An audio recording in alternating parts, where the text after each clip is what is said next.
Et si une rencontre changeait tout? Une conversation, un conseil au bon moment, un professionnel qui ouvre une porte. C'est exactement ce que propose le dispositif de parrainage de la MEF du Cotentin. Et ce n'est pas nouveau, ça fait 15 ans que ça marche ici, sur notre territoire.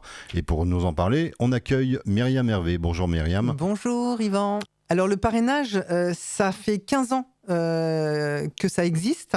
850 personnes ont été accompagnées et 75% d'entre elles ont retrouvé un emploi.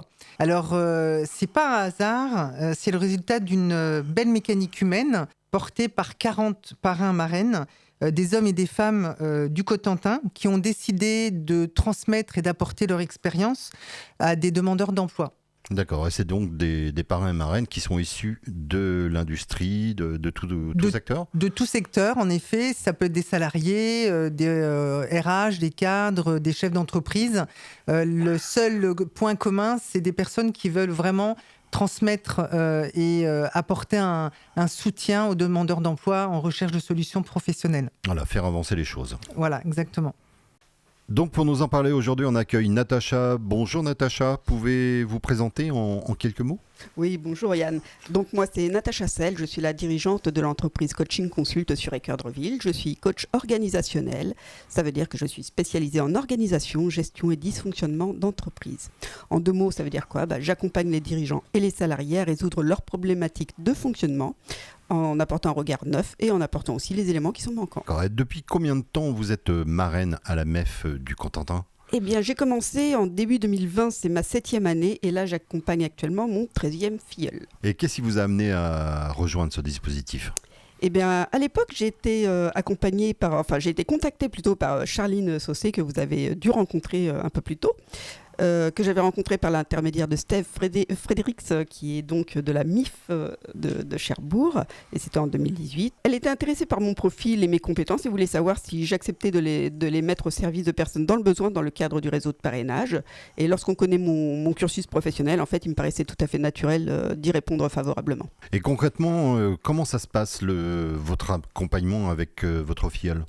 Eh ben, je ne peux pas faire de différence entre mon activité professionnelle et l'accompagnement du filleul. C'est-à-dire que il bénéficie exactement du même accompagnement qu'une personne qui fait appel à moi dans le cadre d'une prestation.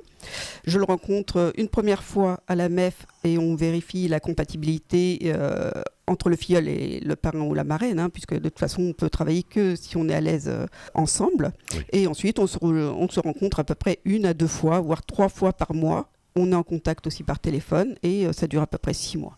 D'accord. Et quel moment vous a le plus marqué? Alors, le plus marqué, je dirais que c'est une jeune femme que j'ai accompagnée il y a 6 ans et qui finalement ne trouvait pas du tout sa place au sein des entreprises avec lesquelles elle avait travaillé. Elle n'était pas à l'aise, il y avait toujours quelque chose qui choquait, qui ne rentrait pas dans le cadre ou dans le moule, en fait, les objectifs qu'elle s'était fixés.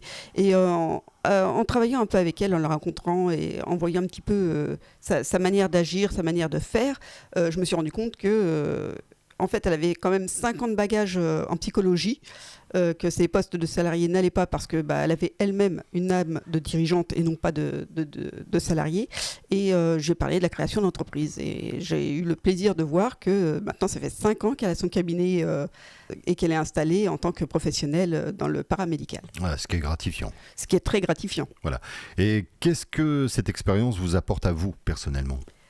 Ce qu'elle m'apporte, elle m'apporte beaucoup de choses parce que déjà, voir une personne qui est refermée sur elle-même, qui est courbée, qui n'a pas le sourire, qui est triste, qui parle... Il faut savoir en fait qu'une personne, on la voit telle qu'elle se présente. Donc une personne qui n'est pas bien dans sa tête, qui n'a pas confiance en elle, elle est complètement refermée. Elle est complètement rentrée en elle-même et c'est un petit peu le système de l'escargot. Par contre, dès qu'on arrive à discuter un petit peu avec, à la mettre en confiance, qu'on arrive à faire en sorte qu'elle s'épanouisse et qu'elle reprenne confiance, là on commence à voir s'épanouir un sourire sur son visage et là c'est le début de la réussite. Parce que si elle commence à sourire, qu'elle commence à avoir de nouveau confiance en elle, il y a quelque chose qui se déclenche et tout de suite, en fait, elle renvoie quelque chose de positif et non pas de négatif. Et c'est vrai que quand je pense à la personne que j'ai accompagnée juste avant, enfin ma 13e filleule, je l'ai rencontrée 2 fois. Et en 2 fois, elle a fait un entretien. Elle n'avait pas confiance en elle parce qu'en plus, je veux dire, elle parlait le français, mais elle estimait ne pas le parler correctement, alors qu'elle a quand même 4 langues dans ses bagages, n'est-ce pas ? Elle a obtenu un entretien dans un établissement que je connaissais, donc je me suis permis de passer un petit coup de fil. Elle a fait son entretien, elle a été embauchée. Donc elle a eu un emploi pendant 6 mois. Et là maintenant, elle est sur un autre poste et qui offre sur un CDI. Donc vraiment, la confiance était là, l'envie d'avancer et d'aller plus loin. Et puis de se dire que finalement, une fois que l'accompagnement a été fait, ils ont les outils pour continuer et aller encore plus loin tout seul. Je veux dire, c'est très gratifiant. Oui, tout à fait. Et qu'est-ce que vous auriez envie de dire à quelqu'un qui hésite à s'engager ? S'engager, c'est déposer une pierre à l'édifice.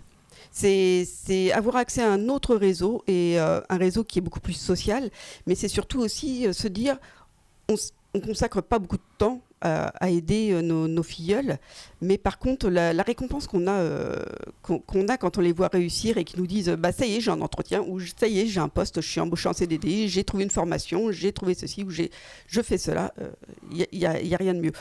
Sacrifier 2 heures de son temps par mois sur 6 mois, c'est pas excessif. En plus, si toutefois il y a une période où on a trop d'activités et où on ne peut pas prendre qui que ce soit en charge, on peut très bien prévenir la MEF. Et on peut prévenir Myriam et du coup Myriam nous met en pause jusqu'à ce qu'on lui dise ok, on reprend un filleul et il n'y a aucun souci. Merci beaucoup Natacha. On peut vous retrouver sur les réseaux sociaux, sur un site internet et autres ? Ah oui, tout à fait. Il suffit de taper coaching consult sur les moteurs de recherche, vous me trouvez coaching-consult.fr et vous avez toutes mes coordonnées. Et un numéro de téléphone comme ça en plus. 07 69 19 91 45. Merci Natacha. Mais de rien, au revoir. Vous êtes salarié, cadre, artisan, agent de la fonction publique, chef d'entreprise. Vous avez un métier qui vous passionne et un peu de temps à offrir. Et donc, vous souhaitez devenir parrain ou marraine. Vous pouvez me contacter, Myriam Hervé, à la Maison de l'Emploi et de la Formation, au 07 80 91 83 24.